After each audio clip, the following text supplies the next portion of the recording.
IK associate के YouTube channel में आपका स्वागत है दोस्तों अगर आप इनकम टैक्स के नोटिस से बचना चाहते हैं तो आपको मालूम होना चाहिए कि आप सेविंग बैंक अकाउंट में कितना कैश डिपॉजिट कर सकते हैं और कितना विड्रॉल कर सकते हैं।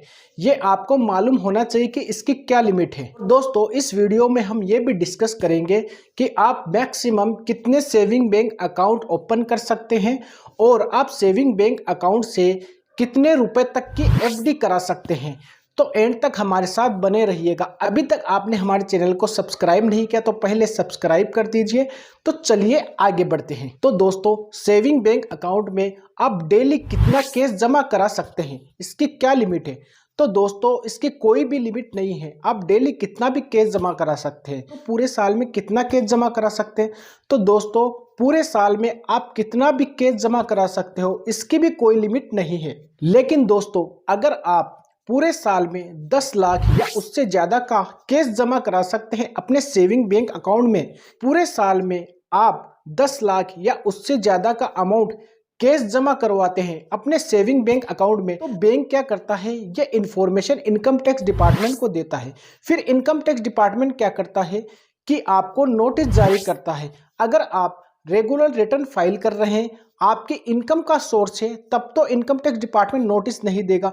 लेकिन अगर आप रिटर्न फाइल नहीं करते, आपकी इनकम का सोर्स कोई भी नहीं है, तो इनकम टैक्स डिपार्टमेंट क्या करेगा, आपसे ये पूछेगा कि आपके पास ये पैसा कहाँ से आया है। अगर आपकी इनकम का कोई भी सोर्स नहीं है तो इनकम टैक्स डिपार्टमेंट आपसे ये पूछ सकता है आपके ट्रांजैक्शन के बारे में कि आपके पास ये पैसा कहाँ से आया है। तो दोस्तों कई बार क्या होता है कि 20 लाख का अमाउंट कैश डिपॉजिट होने पर भी कोई नोटिस नहीं आता। आपको एक केस बताता हूँ।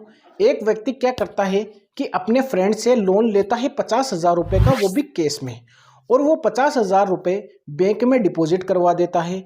तो दोस्तों ये मान्य नहीं है, क्योंकि आप कैश में 20,000 रुपये से ज़्यादा का अमाउंट लोन में नहीं ले सकते। तो ये ट्रांजैक्शन लोन नहीं माना जाएगा। अगर आपको लोन लेना है तो आप NEFT, RTGS, UPI या चेक के द्वारा लोन ले सकते हैं। आप कैश में 20,000 रुपये से ज़्यादा का अमाउंट लोन में नहीं ले सकते। दोस्तों एक लिमिट ये है कि अगर आप कोई कार सेल करते हैं 3 लाख रुपए में, तो 3 लाख रुपए आप कैश में ले लेते हैं और वो जमा करा देते हैं अपने बैंक में।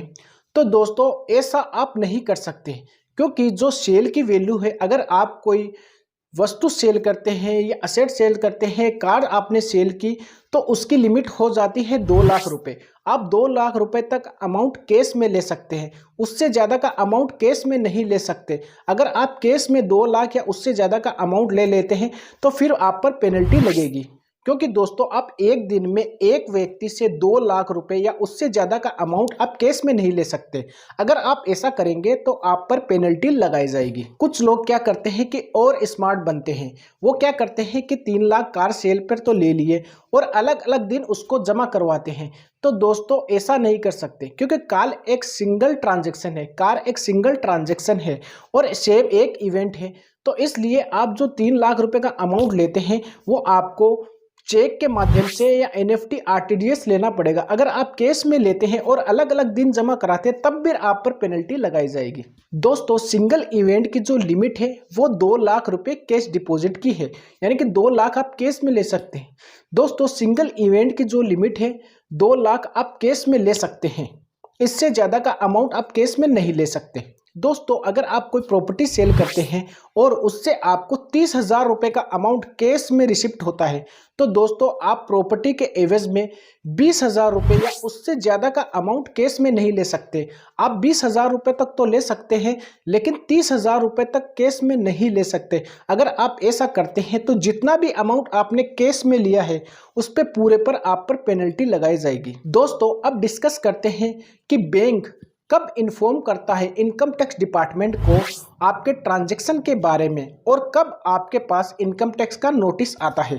तो दोस्तों जब भी आपका ट्रांजैक्शन 1 अप्रैल से लेकर 31 मार्च तक 10 लाख या उससे ज़्यादा का हो जाता है, तो बैंक क्या करता है, ये इन्फॉर्मेशन इनकम टैक्स डिपार्टमेंट को देता है और इनकम टैक्स डिपार्टमेंट क्या करता है, आपके नोटिस जारी करता है और आपसे ये पूछता है कि आपके पास ये पैसा कहाँ से आया। अगर व्यक्ति ये बता दे कि मैंने एक सेविंग बैंक अकाउंट से कैश विड्रॉल किया और एक में डिपॉजिट किया, तो फिर दोनों बैंकों के स्टेटमेंट मंगाए जाते हैं और दोनों का मिलान किया जाता है।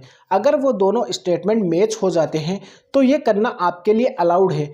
अगर आप एक्सप्लेन नहीं कर पाते तो फिर इनकम टैक्स डिपार्टमेंट क्या करता है, उस पर पेनल्टी लगाता है। फिर इनकम टैक्स डिपार्टमेंट क्या करता है, उसको आपकी इनकम मानकर उस पर टैक्स लगाया जाता है और साथ में उस पर पेनल्टी भी लगाई जाती है। दोस्तों, अगर आपका एक से ज़्यादा बैंक है तो 10 लाख की जो लिमिट है वो सभी बैंकों की कंसोलिडेट करके एक जगह करके देखी जाती है कि आपने टोटल बैंकों में कितना कैश डिपॉजिट कराया गया है। अगर उनकी सारी की लिमिट 10 लाख रुपए या उससे ज़्यादा का आती है तो आपको इनकम टैक्स का नोटिस आएगा। दोस्तों, अगर कोई व्यक्ति बैंक से कैश विड्रॉल करता है, कैश निकालता है, तो क्या उसकी भी कोई लिमिट है?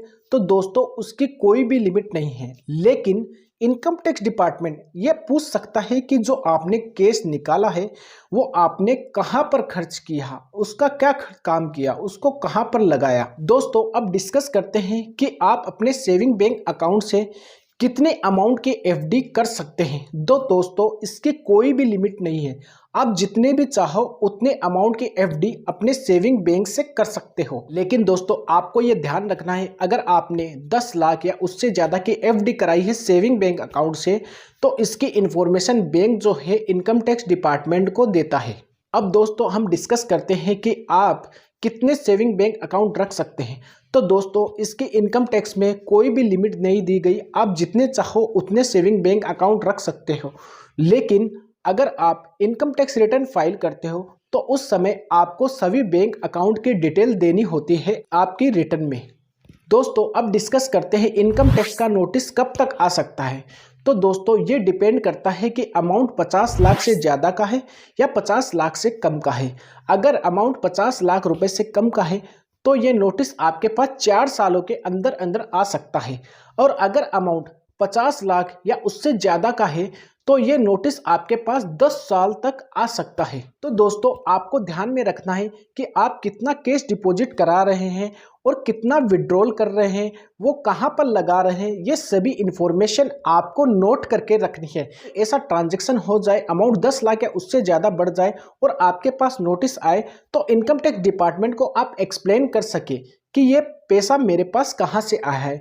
दोस्तों, आई होप ये वीडियो आपके लिए ज़रूर इन्फॉर्मेटिव रही होगी।